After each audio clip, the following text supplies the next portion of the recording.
This episode is brought to you by Roundtable Group, the experts on experts. We've been connecting attorneys with experts for over 30 years. Find out more at roundtablegroup.com. Welcome to Engaging Experts. I'm your host, Noah Ballmer.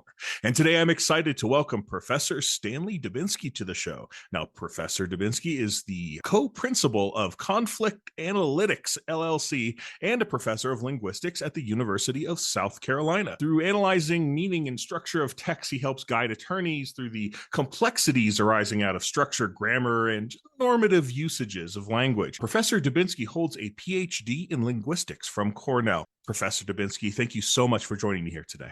You're welcome. Yeah, I'm delighted to be on this. Absolutely. Let's jump into it. So you've been in academia for, over 30 years now. How did you first become involved in expert witnessing? It goes back quite a number of years. I think it goes back over 20 years. And it just really came out of an inquiry. I mean, some law firm in town was looking for someone to help adjudicate the interpretation of, I think at the time it was an insurance claim. And they called me up and they said, could you help? And I said, well, I'll do my best. I'm not trained as a lawyer, but I've been told I ought to have been one. By some people and sometimes that's said in a very friendly way, and sometimes it's not, but you know how that works. Absolutely. And, but most experts aren't attorneys necessarily outside of the patent and IP field. A lot of those guys are. So what was that first phone call like? Was it out of the blue? Is it something that you were trying to court engagements? Or I wasn't trying to court anything at the time. I mean, it just really did come out of the blue. It was a local inquiry.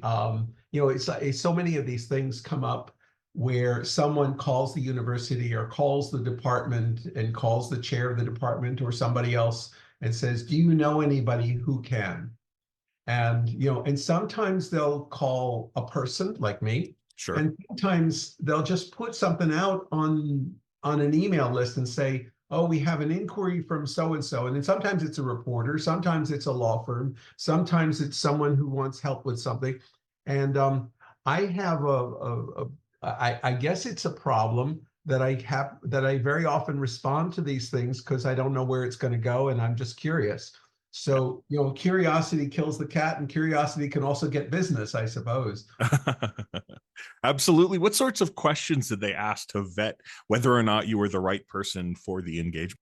Well, this is an interesting thing. I was thinking about this before this call.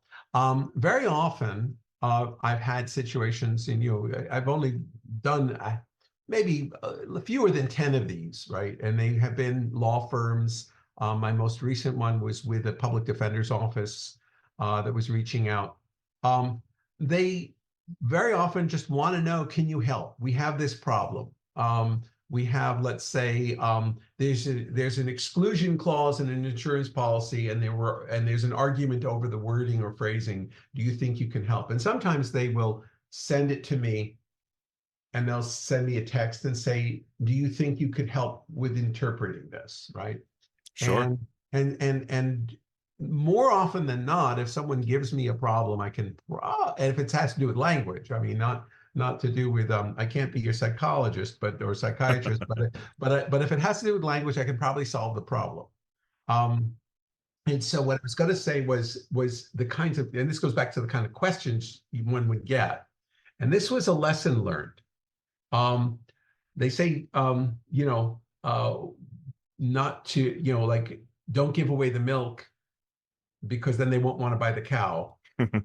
And this is the case in this particular regard too. And it's something that I think is very, very pertinent to language expertise and linguistic expertise in the field.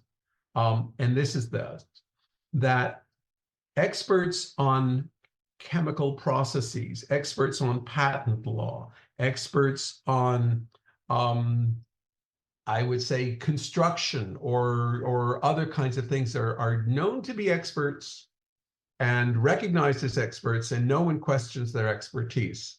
And no one who needs an expert, let's say, for a drug case or for some sort of chemical case or harms done by some pollutant is going to second guess the expert in that case. But I can assure you that one of the most common things a linguist faces is being second guessed by the lawyers that engage him. That's interesting. And in what ways do they try and impeach your expertise? It's not. My experience is not that they try to impeach my expertise, because usually if I get on a case and if I have something to say, I will say it in a way that is unimpeachable. I promise you. However, I have had at least one occasion, might have been two, where I had an attorney get on the phone with me and present me with the problem that they had. And they said, how would you solve this problem? And I told them, off the cuff, well, this would be my approach. And they said, that's great. That's a really good idea. Thank you very much. And I never heard again. Because why? Because sometimes a language problem can be solved very easily or relatively easily. And people who trade in language in general, and that includes people in the law profession, see themselves, and rightly so, as experts in language, because that's what lawyers do, is they are experts in language. Now, I would say one caveat here, and that is that the lawyer who basically picked my brain for an answer, got the answer, and never called me back again, probably did not come to court with the best argument he could have made. Because I assure you that if I get my hands on a passage, and I can do pretty good things with it. And that's kind of goes into the realm of, well, what do you do? What can you do? What needs to be done? And that we can talk about that. Sure. How do you protect yourself from that sort of occasion where just the initial phone call can give them everything that they perceive they need to know anyway? Is it a matter of being proactive and saying, hey, I can't answer. I know how to do this, but I'm not gonna do it until you engage me. How do you deal with that? Yes. I mean, at this point, having had a number of cases and having done this job numbers of times, I can easily give somebody a sample of what I've done, which is not pertinent to their case. And I say, well, here are a couple of affidavits that I've drawn up. You can see from what I've done how I do it. And if you like the quality of this work, I'd be happy to engage with you and we can go on with your problem. And that bypasses the issue of, so how would you solve my problem, right? Sure. So linguistics, as a lay person, Yes. I speak two languages, but not a lot. As a lay person, is linguistics a dynamic enough field that you feel the need to constantly be, stay on top to remain an expert? In other words, a lot of, medical and engineering professionals need to stay on top of a lot of stuff. What about linguistics? How do you remain an expert in your field? Well, I think that becoming an expert in language and linguistic interpretation of the law and of legal documents is something that you get to. And once you've done it, once you have learned to do it well, I don't think that there's a lot to keep up with. As a linguist, as a researcher, there's a lot to keep up with, methods-wise and so on. I mean, in terms of my own research, my own experiments, and working with students. But I would make it, I would say it's more akin to virtuosity with an instrument than it is like keeping up with the technicalities of a particular technical profession. Once you've learned to play the piano, or once you've learned to play the violin, and if you are a virtuoso and someone hands you music, if you're good enough, you can play, and you can probably play better than someone who's only been doing it for 2 years or 3 years, right? Right. So, and the key thing here, it's not the technical issues so much as making your observations understandable to the lay person, to the court, to the witnesses, to a jury. I mean, because what I can't do as an expert, and I can't do it, I mean, experts in physics and chemistry and medicine tend to go off in their own professional jargon quite a bit. when you're talking about language, you really can't do that. You really have to render what you're saying in very, very clear ways. And you have to be able to back it up with examples. And one of the things that I think comes with the territory, comes with the expertise, is being able to come up with, concoct, or otherwise find examples in real natural language of what you're trying to tell people. Huh. So you're learning kind of by metaphor to some extent. Well, yeah. I mean, so let me give you one quick and dirty example. Sure. And this comes from I think it was from a cartoon strip, Shoe. If you remember the cartoon strip Shoe, it was like a long time ago, and one of the characters in Shoe is saying to the other one, "You know, Marge." Marge says that she tried the dress on she tried the dress on in the window of the department store. And yeah, I get where this is about right. to go. And so the character says, "You know, Marge, they do have dressing rooms." Right? And that's the joke, right? So the joke is based on what? The joke is based on an ambiguous sentence. Right. Subject-object agreement kind of. Well, right? yeah. In other words, try it on in the window or try the dress that's in the window on, right? I mean, there are various ways to phrase it. What happens is this. There is a very, very slippery slope between written language and spoken language. And when people write, they often have the language in their head. They know what they mean. And what happens is that we, as language users, extract a tremendous amount out of the oral recitation of the language. So you could say, she tried the dress in the window on, or she tried on the dress in the window, or she tried on the dress, pause, in the window, right? And they mean two different things. Well, guess what? When you type a sentence, when you write a sentence, you don't have the intonation. You don't have the pauses. You can insert commas if you're strategic, but sometimes even commas don't help you. So I'm just giving one kind of example. And one of the interesting things about language, and this is another possibly, oncoming right field for litigation, I think, is the difference between what we do verbally and what we do in digital devices, texting. You can imagine the uncertainties and the misunderstandings that take place over texts. We all know this.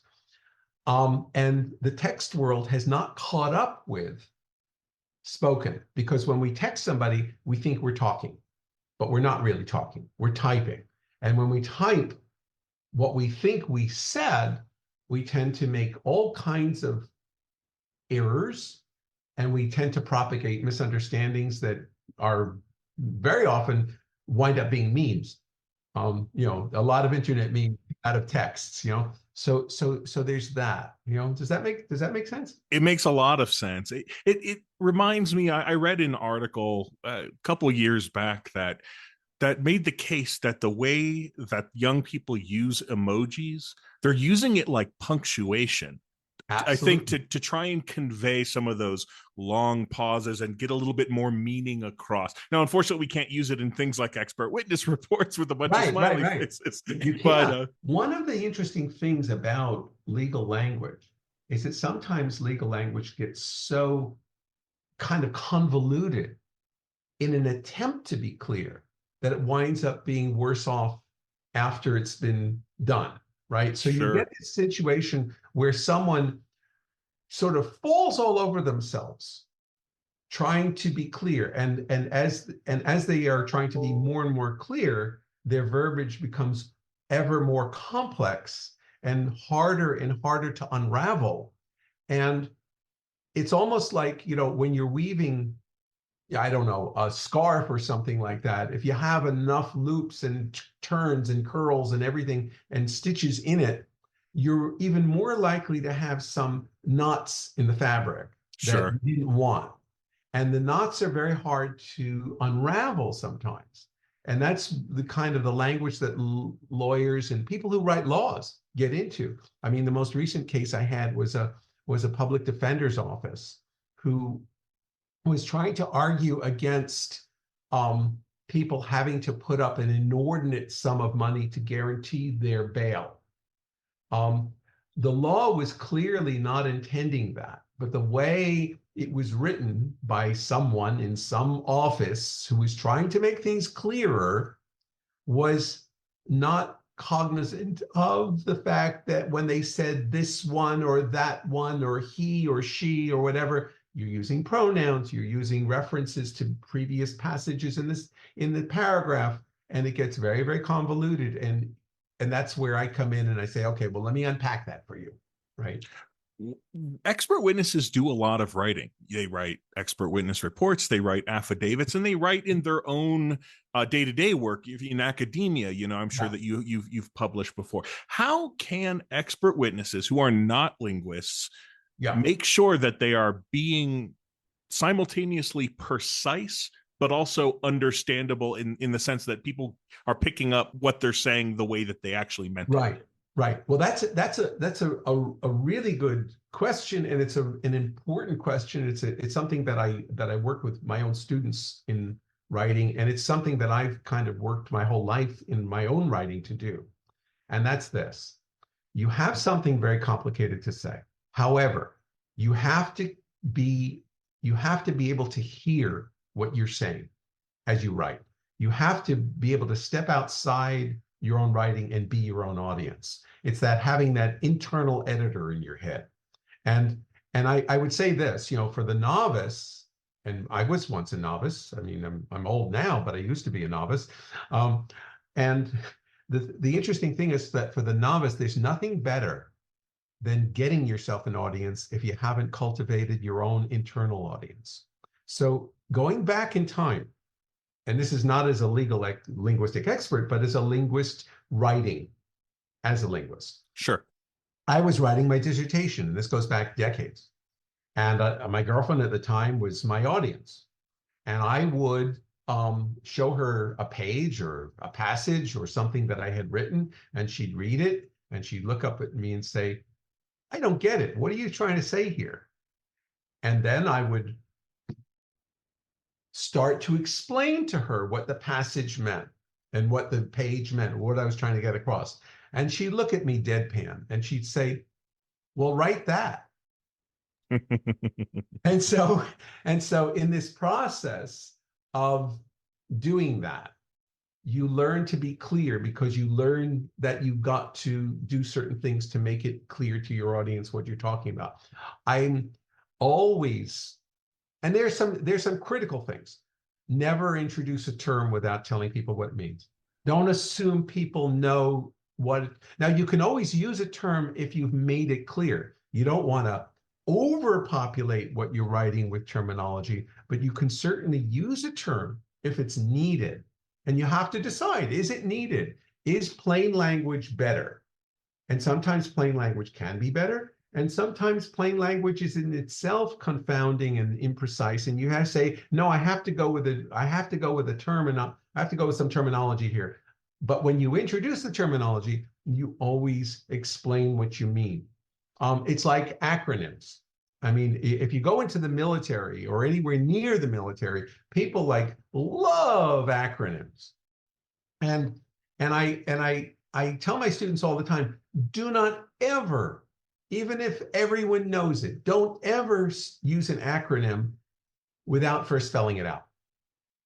So you spell out what you mean, and then you can use the acronym. And I would even take it so far as if someone were to say, if someone were be able to say HIV, human immunovirus, or whatever. Immunodeficiency, yeah. Virus. Yeah, see, I don't even know what it is. But if I was going to use that acronym in a document, even though I know that everybody knows it, I would spell it out, and then I would use it. So there are these kind of tweaks or tricks that you really want to be sensitive to. and like I said, I've gotten to a point, virtuosity comes, with advantages. I've gotten to a point where I can read back to myself what I write and hear it as an audience and know Sure. whether I was clear or not.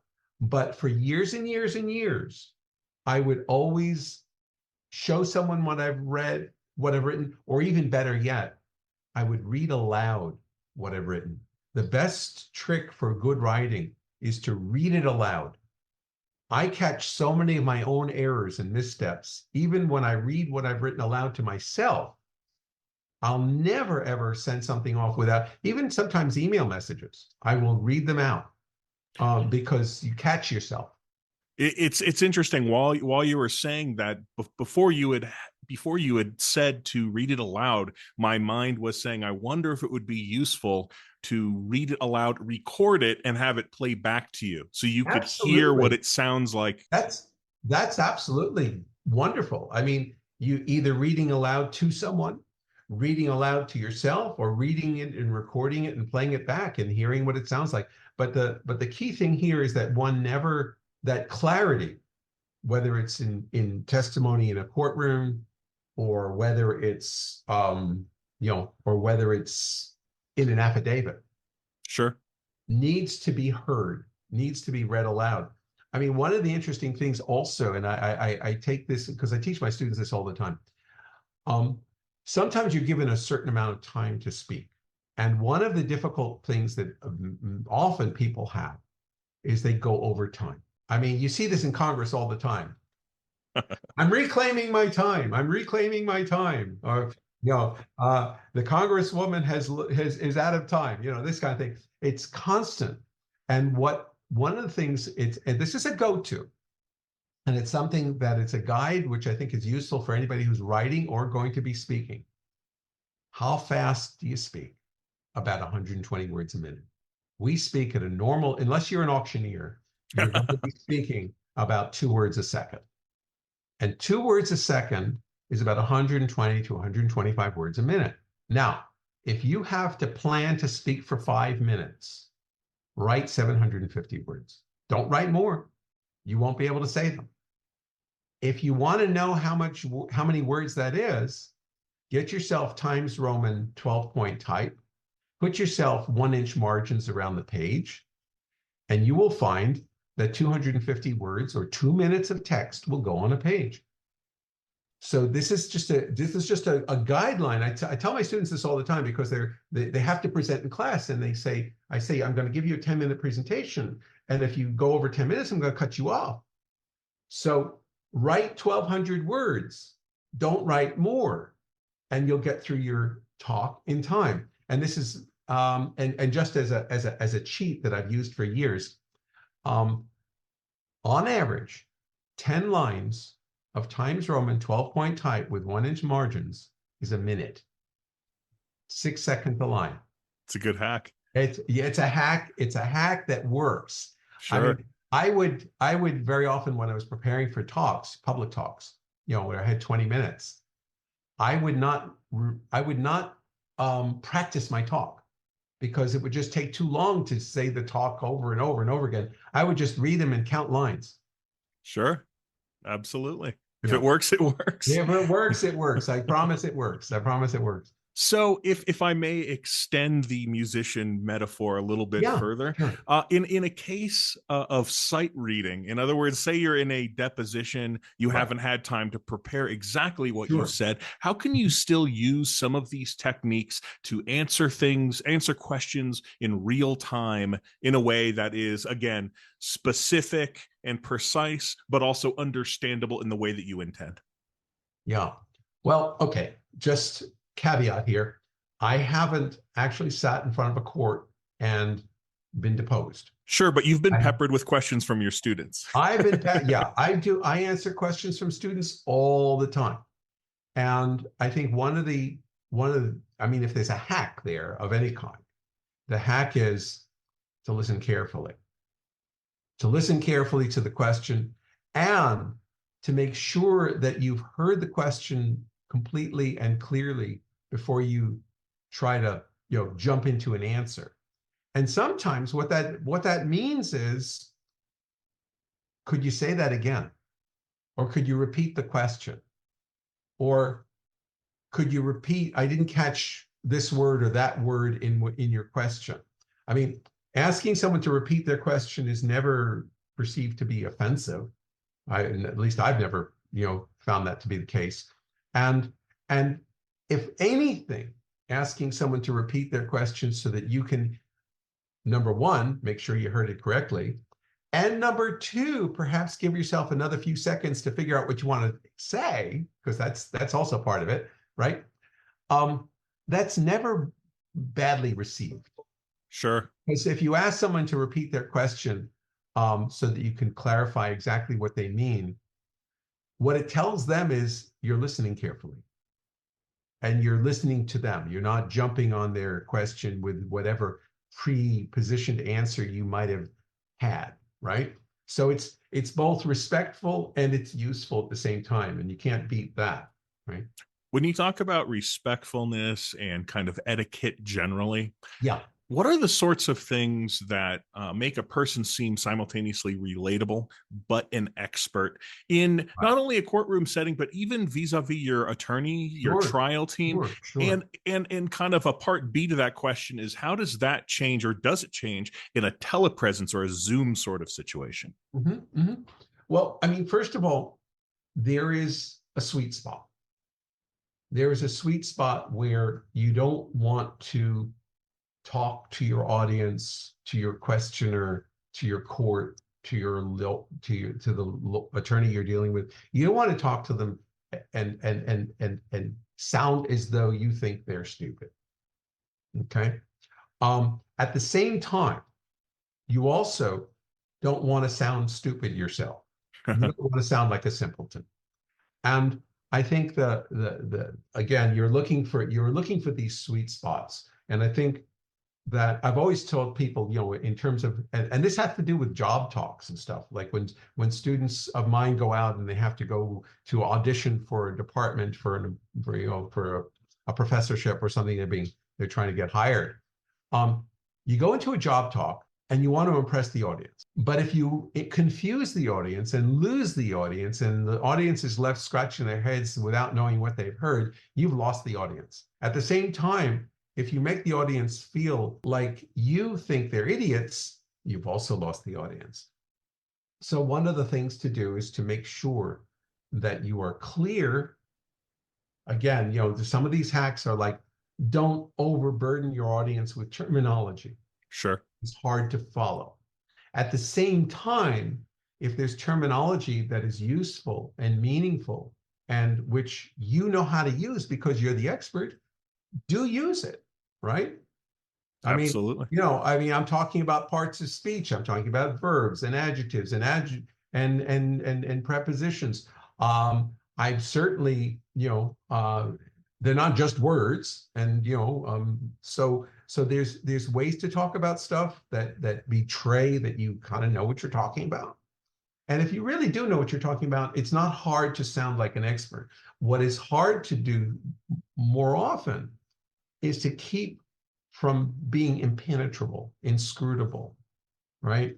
I mean, some people, and it is the case. I mean, this is unfortunately the case in academia, and it's one of the burdens of academia, is that people go in and they think somehow that by sounding more technical and more confounding and more theoretical, that they're impressing people. And I'm used to going to talks that other people give, listening carefully to their overly technical and overly convoluted talks, and realizing after 20 minutes that what they said they could have said in about 2 minutes, and we could have all had coffee earlier. Absolutely.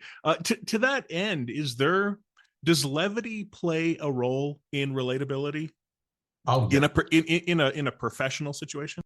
I think in some sense. I mean, tempered, yes, not like let's all sit around and tell jokes, but lightness and relatability and and being a little bit humorous is certainly helpful. I mean, we're talking now, we're enjoying this talk, and I'm enjoying talking to you, and hopefully I'm saying things that are relatable and are somewhat on the edge of being entertaining, right? They are, absolutely. Yeah.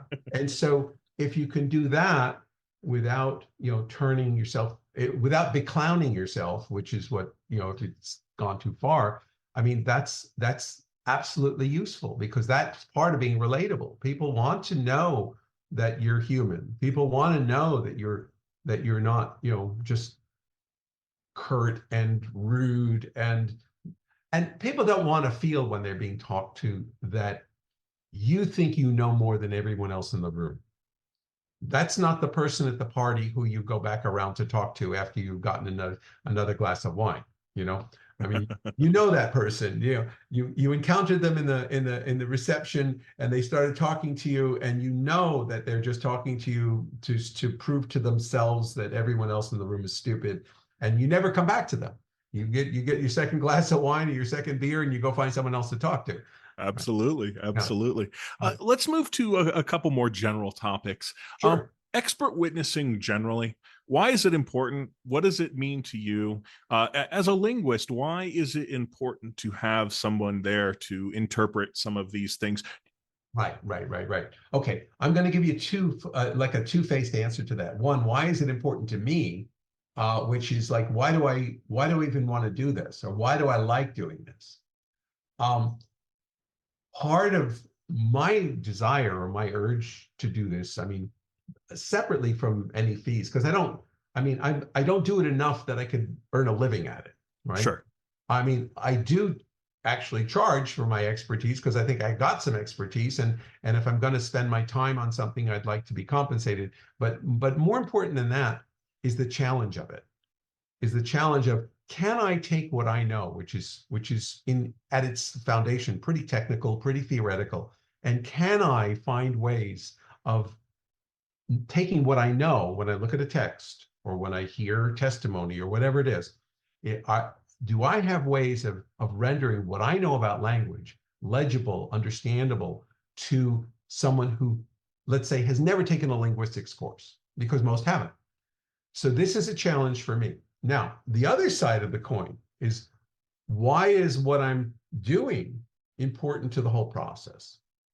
Well, I'll take the last case that I dealt with as an example. This was the public defender's office.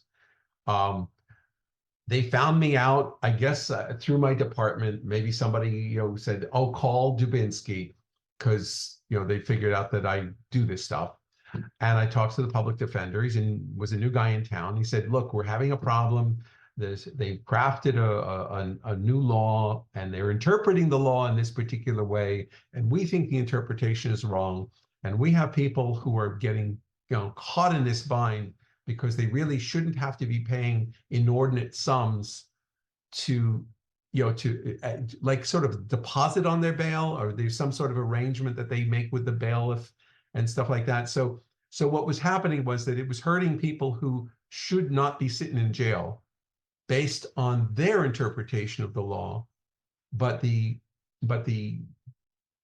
district attorney's interpretation of it was the other way, and they were keeping people locked up. So I walked in, I said, "I think I can help. Let me take a look at this." And I unpacked it in ways that I know that others would not have been able to do, because I know my way around the field. I know where to look for examples. I know how to create examples. And part of as a linguistic expert, part of what I can do well is I can create parallel examples to what is in the text that are far more clear than what the text has, right? Sure. So I can look at the text and say, "See this text? Well, if I change these words into these words over here, and now you have a very, very clear, transparent sentence, look what it means. It doesn't mean what you think it means." And so, you can unpack that, and that is expertise. And so the importance of this, let's say, is that in the case of the insurance claims that I dealt with, one knows, if one knows law, and you're trained in law, is that in an insurance policy, if an insurance policy is ambiguous, or vague or indeterminate, then the tie goes to the runner. In other words, the tie goes to the insured, not the Right. insurer. Why is that? Well, the insurer wrote the policy. So if you wrote the policy, you had every opportunity to make it clear. And if you didn't make it clear, I couldn't rewrite the policy and give it back to you and say, here's my edits of your policy. I signed the policy that you wrote. So now, if you didn't write the policy well, I'm not going to be made to suffer for your inability to write a clear policy. Right. But in many cases, making it clear that a particular passage is ambiguous is not so easy to do. You have to be able to show, well, if you change these words to those words, it would mean this. And if you change the words differently to these words, it would mean that. So therefore, it's ambiguous. And these are kind of, like you said, the virtuosity piece comes into play when you have to, on the fly, or not on the fly, but in the course of sitting at your desk and coming up with examples of how you would unpack it for a non-linguist. Right. That's where it becomes very important, I think. Yeah, very astute. One of the things you had briefly mentioned was getting paid. I wanted to ask you if you have any specific terms that you like to have in engagement contracts. Do you like to, for example, take a retainer, or do you prefer a project rate? How do you like to bill? I've got a rate schedule, and it's constructed in what I think to be a fair way. Mm-hmm. So I'll explain it. First of all, I think if someone wants my time or wants my expertise, they should at least want it for a day. I mean, in other words, if you call me up and get me engaged in your project and want me to, do something for you, and you want to, hire me for 30 minutes, I mean, that's like, that's like a short-term motel. I mean, I'm not checking into the motel with you by the hour. I'm not doing that. If we're going to have a date, we're going to have a date, and it'll be at least one day. So my thought is, so I actually do ask for a refundable retainer. Then I figure the rest of it, because if you work for a business, you get paid about half the labor cost. If you work for McDonald's and get paid $15 an hour, McDonald's is basically having to lay out $30 for every hour of your work for the overhead and everything else that they have to do. So if I'm hiring myself out, then I am the proprietor and the employee, and I will double my university hourly wage. Now, what I don't do is I don't charge that same rate when I'm traveling or moving around. If you want to fly me up to Washington for something, and I'm coming through the airports and I'm flying on a plane for 5 hours, you should be paying something for that, but not the kind of rate that you would pay for testimony or for writing a deposition or something, or writing an affidavit, because I'm on a plane and I could be doing other work on the plane, which I am doing, I can assure you, right? I've got things to do. So that's kind of like the way I frame stuff for myself. I don't know if that's fair. I think it is. I've never gotten any squawks about it. And one thing I will say also is, like with the public defender's office, I gave them a pro bono rate because I don't feel like the public defender's office it's not like a private law firm. Right. And it is. And so what I do but I also don't think I should be donating my effort to the public defender's office for nothing, because it diminishes or devalues what I can do and what I am doing. So I cut that by 50%. So sure. If I do anything for pro bono, I will do a 50% rate without questions, right? For travel expenses, do they prepay, or do you typically get reimbursed for those? I would probably not ask anybody to prepay travel expenses, just because I'm used to it. My university won't prepay anything I do if I go to a conference. They'll guarantee me funding for a conference, but I have to come home and present them with all the receipts and all the invoices and stuff. In fact, one of the things that the university is very, very, very, very careful about is they won't pay for an air ticket until you've proven that you've actually taken the flight. There's a lot of shenanigans that can come from having people like buy a ticket and then not take the flight, you know, and get credit for it. So they're careful about it. And I don't mind that in a sense, because one of the things about travel and travel expenses is that you really don't know sometimes what you're going to encounter, right? Right. They Right. could be a Yeah. lot less than what you planned on. They could be more than what you planned on, and so on and so forth. Absolutely. All right. So you get your engagement letter and you've signed and you've agreed on a rate. How do you get off on the right foot with an attorney? What are the aspects of a good attorney consultant or expert witness relationship? Well, I think you really want to get to know each other a little bit before you strike out and start to do stuff. I don't think you want to just have somebody send you something and then you just deliver deliver a response. First of all, you don't know what they really want, and you need to learn what they need from you before you can even begin to try to do it. So if somebody were to say to you, well, this insurance policy is somehow deficient, or we're arguing about this issue, I'd want to have a person, like a conversation with the person I was trying to help, to know what had come before, what they think the pitfalls are. I need to know what they expect the counters to be, because obviously they're more familiar with the case than I'm going to be. Sure. By the time they come to me, or by the time they come to an expert witness, they've probably already been doing some things.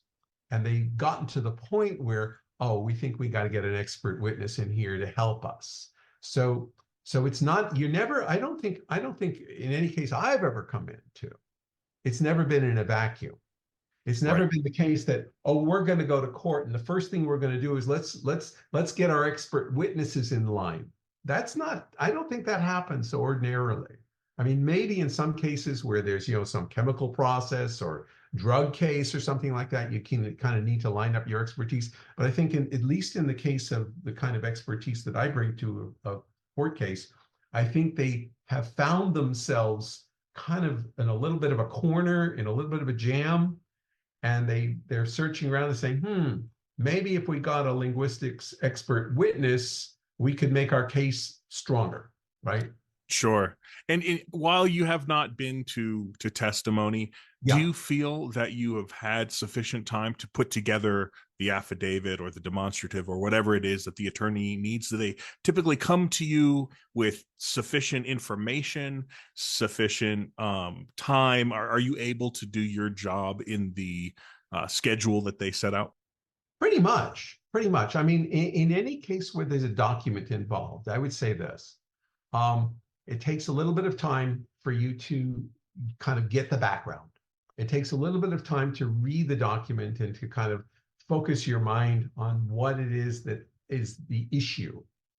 And then once you've done that, you've got to go out and you've got to say, okay, how am I going to make this argument? How am I going to unpack this linguistic puzzle and solve it? And very often what that then involves is, going to some resources, going to published papers, in other words, because I'm not the only expert in the world on linguistics. There are a lot of other people who came before me and will come after me who know as much about language as I do, and sometimes more. So part of my job, as it were, is to go out and to find citation-worthy evidence and arguments that have been made by others, not necessarily on this particular point, but arguments about the same sort of issue, or the argument saying, and you can find these. I'm not going to find my citational worthy evidence in court cases or legal documents. I'm going to find it in the course of looking online at linguistic explanation, sometimes done for courses, sometimes in textbooks, sometimes in blogs and published papers on things. I had one experience recently where I had to go into the use of the word however. Right now, however has two uses. Sometimes it's followed by a comma, sometimes it's not, and sometimes the fact that they put the punctuation or not belies what they've meant. Sure. So you can say, however you do the job, make sure you do it well. However, And then there's the other thing. However, I don't think you're going to do it well, right? So there's two uses of however in those two sentences, right? sure. And they mean different things. And so, yes, there have been blog posts and articles written about those interpretations. So, like, because I know my way around a little bit, I can find those. I can bring them Absolutely. to the table and I can insert them into an affidavit, which is going to be, sort of court worthy. Absolutely fascinating stuff. Before we wrap up, do you Yeah. have any last advice for expert witnesses or for attorneys that are working with expert witnesses, and in particular, newer expert witnesses? Well, I mean, there's two audiences here. One is the attorneys and the other are the expert witnesses. What I would Right. say for the attorneys is, don't, especially with respect to language and linguistics. I understand that legal minds are legal minds and they're sharp. You don't get to be an attorney unless you kind of are good with language. You cannot do it. At the same time, you're trained to be good with language. You're not trained to unpack and analyze language. And I would make this analogy. Everyone knows what time it is. Everyone who has a digital watch with buttons on it, except for me, knows how to reset it and how to change the settings on it and adjust it for your daylight savings time. I don't. So I beg, I beg off on that one. My watch is the same time, throughout the year. I just adjust in my head. But the point is that everyone who knows how to operate a watch or operate a TV remote or operate a clock knows how to operate it. But when it comes to language, as a linguist, I can open up the back of the watch, show you the springs, and you won't know what it's doing, but I can show you what it's doing. Okay, so think of the language expert as the person who can use language, play with language, expert in creating language, but the linguist is the person who's the watchmaker, the person who can open up the back of the device and tell you why it's not working or how it needs to work or what the confusion stems from, right?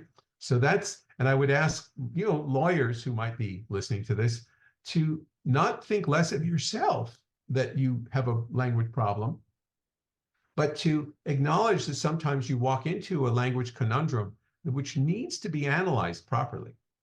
And that's when you find yourself in that kind of a cul-de-sac, that's the time that you do want a person who's an expert. And it's no shame, it's no embarrassment to acknowledge that, hey, I think I need somebody who can actually analyze this. And so that's what a linguist can do for you.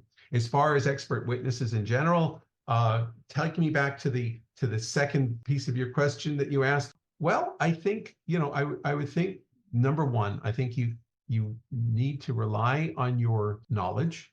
You can think of being an expert witness as a challenge, as a learning opportunity, because I look at every case I've ever taken, to me, has been a learning opportunity and a challenge. Can I do this? Do I have the chops to get this done properly? Right. And can I make it work really well? I mean, certainly if you do something successful as an expert witness, if you produce an affidavit, or if you sit in court and give testimony, or if you give consultation to a lawyer that is worthy and that they can then use and win with, that is testimony to your abilities. And you want to revel in that a little bit. You want to say, hey, look what I can do. I can win court cases.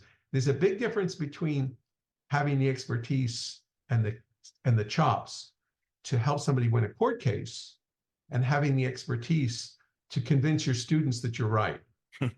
Because your students are always going to be convinced you're right because their A depends on it. Right.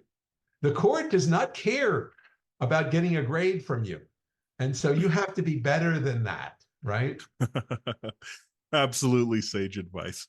Professor Dubinsky, thank you so much for joining me here today. You're welcome. It was a pleasure to be here. And thank you to our listeners for joining us for another episode of Engaging Experts. Cheers. Thank you for listening to our podcast, Engaging Experts. Our show notes are available on our website, roundtablegroup.com.